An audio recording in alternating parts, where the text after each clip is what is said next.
Joke of the day. What do you call a group of animals that has a hyena, a cat, a parrot, an ocelot, and is being led by a platypus? Why, a Phineas and Ferb spin-off, of course! It's the OWCA Files. It's the OWCA. Greetings, the world of the internet. I'm the great Matthew Squeak, and welcome to Squirrel Talk Review. Yes, with the wacky and creative world of Phineas and Ferb coming to a close, it's time for it to follow in the footsteps of other Disney programs and try and make a spin-off. These spin-offs tend to vary. Some are blandly desperately trying to keep going, while others fare decently, but don't last too long. Partly due to the fact that good portions of the main characters are removed to make the show fresh. The very characters we came to see over and over again. So let's have a look at this spin-off sneak peek. Now, on paper, having a show focusing on the fan-favorite Perry the Platypus on his adventures against evildoers does sound appealing. So maybe this one will turn out well. It begins in a deserted amusement park, where shady people are doing shady things. And it begins introducing the team Super Spy style.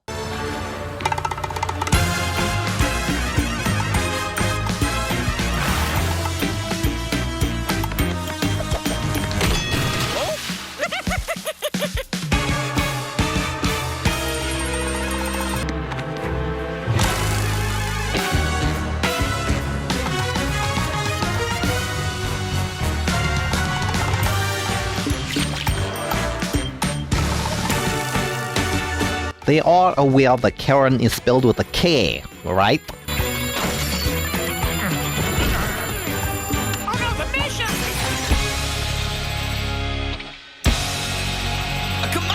That is a gag from the show. Watch Phineas and Ferb. Do it now. Wait, not now. You are watching my show. And the theme song starts. The stories of the agents of the OWCA. These are the OWCA Files. We got animal agents wearing brown fedoras. If you're a villain, then you can't ignore us. The song is funny as it is adventure sounding, trying to catch that James Bond Mission Impossible feel. I am now intrigued to watch the rest. We watch Perry and his critters in action, each demonstrating their talents. We've got the fearless leader, the bronze, the brains, the cat, and the untalented one. You know, these stereotypical super teams have those. The plan goes into motion. Thanks to the antics by Karen the cat, the plan doesn't go according to their plan.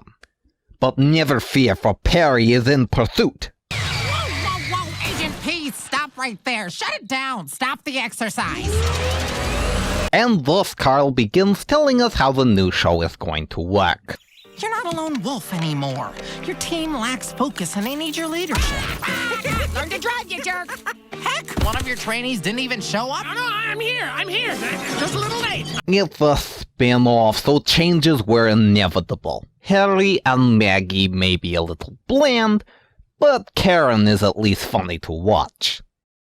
More Doofenshmirtz gags as they mess up yet again, blah blah blah, work as a team. Please tell me that Monogram shows up later. So far, these are not characters I want to listen to throughout the show. Carl drives off and we're introduced to plot number 2.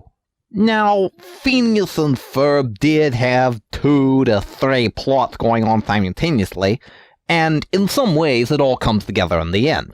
They're trying to do that here. So let's see how this one plays out.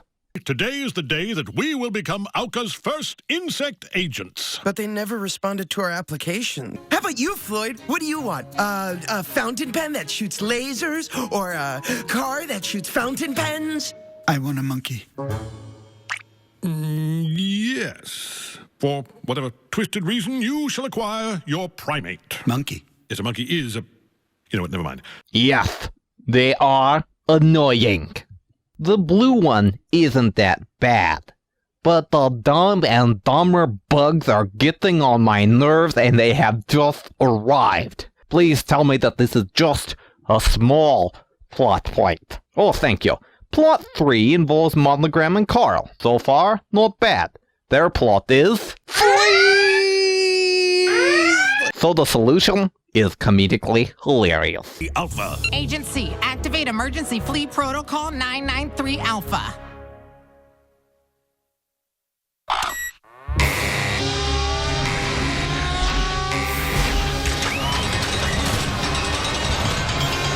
So they gas the room and oh great, these things are back! As agents, we must know how to elude things like deadly toxic clouds. Just for the record, that was not me. Yes, when... Thankfully they don't stick around long as the flea gas didn't seem to do the... Oh come on, I'm already tired of these stooges! Okay, gently lower it into place. Now all we have to do is get up there...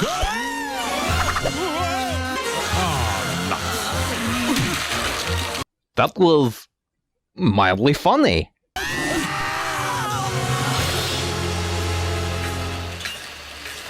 There, you see? It's a good thing we let go, otherwise we would have ended up just like that peanut. Out was that. And that was pushing it too far. So now that they're dead, the plot can move on to more interesting things, like... Oh my gosh, it's a tiny robot! What kind of a freak would make robot fleas? And the super villain behind it all, Parenthesis. It's parenthesis, not parenthesis. After some mild gags, Parenthesis That's parenthesis, sir. takes control of the OWCA agents, leaving our junior super agents the only ones not affected.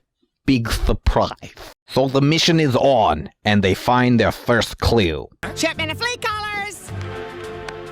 It's the box those flea collars came in, and there's his return address. The bottom of the Grand Canyon. As it turns out, the fan unfortunately didn't kill these bugs, and we're forced to endure more stupid gags. Hey, Napoleon, there's peanut butter over here. Floyd, your head is upside down. There's peanut butter over here, too. I have to say this now. Phineas and Ferb did not rely on dumb humor to entice its viewers. It had creative characters with intellectual humor, jokes you had to pay attention to and understand to laugh at. These things are degraded to stupid humor, and I can't tell you how irritating they are! Back to the main plot. At Perry's lair, the platypus tries to take off, but we get the typical romp of, we're a team now, you can't go off by yourself. Without me and them, and the cat, wherever the... So they grab some gear so they all can fit in the hover car. We there yet? Are we there yet? Man, these guys are really annoying. Don't you think? Making a joke that this scene is annoying doesn't automatically stop it from being annoying. But on their approach to the evil hideout, they're attacked by robot fleas! They lose one agent after another before having to abandon the hover car altogether. We cut away to another enthusiasting scene of bugs. Let's do that, then. Yes, and then we can all be laminated. No, it's a loop. You know what? Never mind. Floyd, when we get up on the box, you throw that switch. I like laminated grapes. You can't just say random things and expect it to be funny. Tomatoes. See, that wasn't very funny. Stop laughing, that is not supposed to be funny.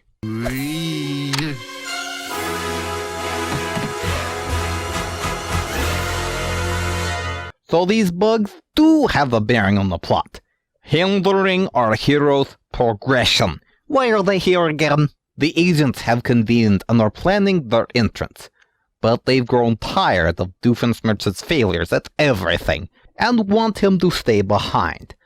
And we get our first song. They look so focused, they're making plans, they're talking strategy that doesn't include me. It is good, maybe not their best song, but I still have to say that they still have a musical talent. But it ends with a trap. Duh. With Perry and his team trapped, it's up to Doofenshmirtz to come to the rescue. I brought a rope with a dream catcher on the end. That's what you call style. Anyway, all right, here, catch.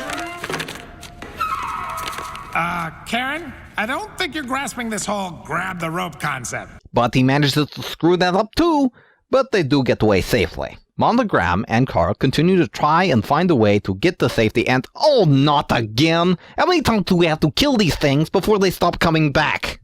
I know Doofenshmirtz's voice can get a little irritating when it goes on for too long, but it's nothing compared to these things. Wait a minute, was that the plan? To have something more annoying than anything else, thereby making everything else less annoying by comparison? That's a stupid idea! That's a Doofenshmirtz idea! And it doesn't work! Wow, it's a good thing that lid didn't fall on us. That would have hurt.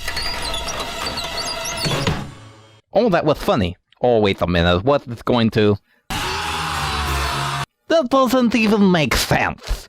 Away from the bugs, the team recovers from Heinz's lousy rescue, and Perry takes off without them. So what do?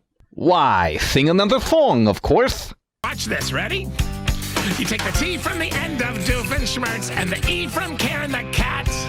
Harry has an A in it and Maggie's got an M, so we're a team, my friends, that's that. I actually like this one. It's wacky with a good message.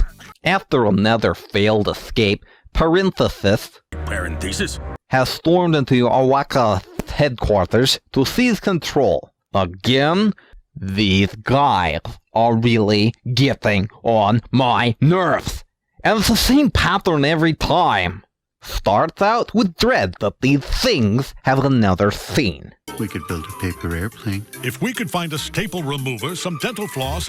Wait, Floyd, what did you say? I want a monkey. No, what did you just... Moves into mildly amused as they try to do something funny, luring you into the thought that maybe this one will be different. What were the last words out of your mouth? Well, actually, those were the last words out of his mouth. You asked him, what did you say? And he said, I want a monkey. He said it twice if you count this last time. And then they hammer the joke so far into the ground that you're annoyed beyond all reason by their very existence. Perry comes in to save the day, but the shocking plot twist is in store. And we're back to the bugs.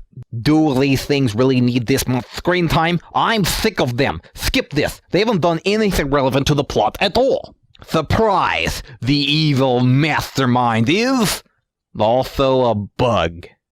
I was expecting something a little better. Maybe a flashback or a backstory of why he's doing this. It could have been something simple, but hilarious. But no, they do nothing. They just jump into the next scene.